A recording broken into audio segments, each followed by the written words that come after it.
lwakyogera lunye nti tujja genda mu kooti tutuno leero.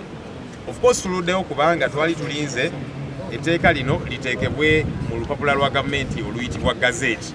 So anyway, ebyo ne biggwa kakati tutuno tutaddeyo petition nga tugamba ensonga ziringa 3 nyingi naye ez'enkizo ennyo ziri 3.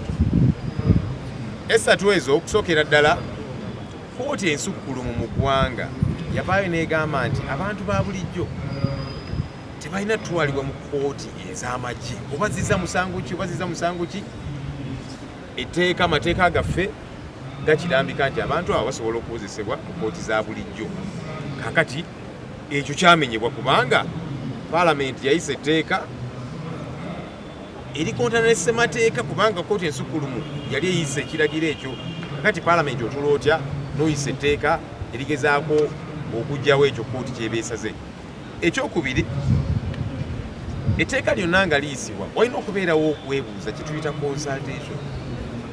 Ekyo tekyakolebwa kubanga abantu amabalowa gabatuukako ssaawa 3 tijangu ssaawa 3 kitundu ate tetusukka leero. Etteeka bw'oba ogamba nti ddungi nnyo lwaki obeera oli papya kikyoba okwesa kikyobeera okukusa. Ekyokusatu ate nga nakyo kyankizo tewaaliwo ennamba ezeetaagisa okuyisa etteeka lyonna kye tuyita koramu mu luzungu. Bannaffe abali ku ludda lwa NRM balina ennamba ezeetaaga zeba beetaaga mu kaseera konna okuyisa etteeka lyonna naye ku olwo olunaku tebakola mobilization emala kubanga baali bamanyi nti naffe tujja kubeera mu house nga tutudde. Naye of course bagenda okulaba nga tufulume tumaze okugaa nti kaakati muganye okutambulira ku mateeka tetugenda kwetaba mu kumenya amateeka ne tufuluma. Ennamba ezaasigala mu paalamenti mu kaseera ako zaali teziweza kola at all. So katusuubire nti kooti ejja kutunula mu nsonga zino. Ffe tugamba nti kino tekiri just kuffe ng'ekibiina Olivia Lutaya, Maama Kyetwali, Balugumayo n'abalala bangi abakoseddwa kooti y'amagye. Tugamba nti kakati kooti guno mukisa gw'olina okwerwanako kubanga ekyakolebwa weewaawo kitukosa naye ate kisinga kukosa kooti. Kooti ensukkulumu yayisa ekiragiro ekyo ne kivoolebwa. Kakati tugamba kooti bannange totuula butuuzi ekiragiro kye wayisa kivoolebwa. Katusuubire nti kooti ejja kuvaayo ekkaatirize ekituufu era nga kooti ensukkulumu. Of course it's taken a bit of time because we needed to wait for the gazettement of this law which took a bit of time and so on. So anyhow we got set and here we are filing this petition against this law. There's numerous issues that are of concern, but key of them are 3. Number 1, the Supreme Court did rule saying civilians have got no place under military courts. Now, for Parliament to pass a law to try and do away with a decision of court, that goes against the Constitution, Article 92. So that's number 1. Number 2, in passing any law, it's got to be consultative. Our laws provide for how that gets to happen, our rules of procedure and so on and so forth. This law was not consultative.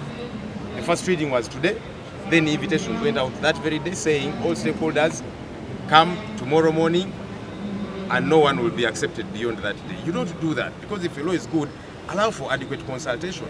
That did not get to happen. Number 3, this law was passed without quorum.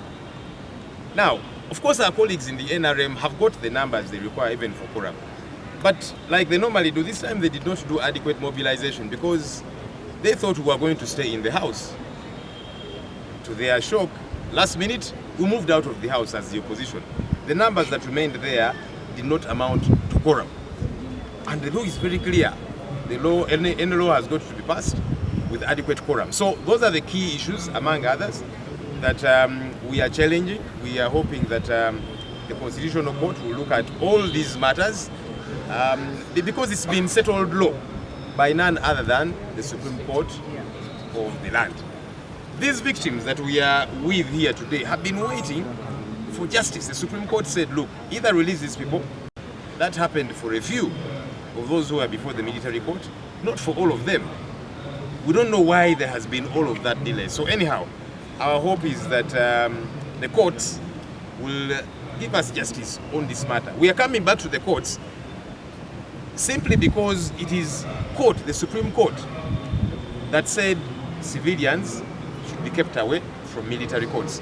So we are hoping that the courts of law in this country will stand up for their own and fight for their space. Because what happened is a violation of the decision of court. So this is beyond us, political actors and the victims and so on. We are saying court, unlike all other times, now you are the one on the spot. You passed a ruling, the highest court of the land. It's been violated by all and sundry. Please don't just look on. Fight for your space as one of the arms. Upon every citizen in defense of the constitutional provisions, the separation of powers. The Supreme Court decision is what in the doctrine of legal practice, in the doctrine of the courts, is called a matter res judicature. Judiciously rested. No arm of government had the audacity or the powers to go and attempt to resurrect it. Since Parliament took upon itself that duty to, in all manner, with the legalities and all kinds of not the right ways, to try and reinstate the trial of civilians like you and me in a military court. This is a process for all of us. We must all be following it. We are all affected by this decision of Parliament, by this amendment, and we are here in the Constitutional Court reinstating the decision of the Supreme Court. We are saying this is a matter judiciously rested, and so must it be. Human rights is a fundamental. It's about humanity, your dignity. We are restoring, reclaiming our dignity, our voice, our power. And this is a call of duty. It's not a negotiation, it's not a favor.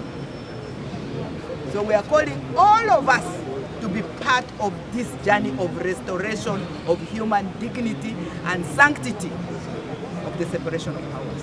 Era waliwo ensalawo nnyingi eza kooti nga ziraga nti kooti y'amagye ebiseera bingi tegoberera kye bayita principal fair hearing oba okozesa abantu mu biseera era nga kino kyeyolekera ddala kwekizampu ambawo eya Bobiyana nti yasemba okujja mu kooti martial nga 3 Okitoba 2024 naye okutuukira ddala nga 17 February 2025 kooti y'amagye lwe yasazibwamu.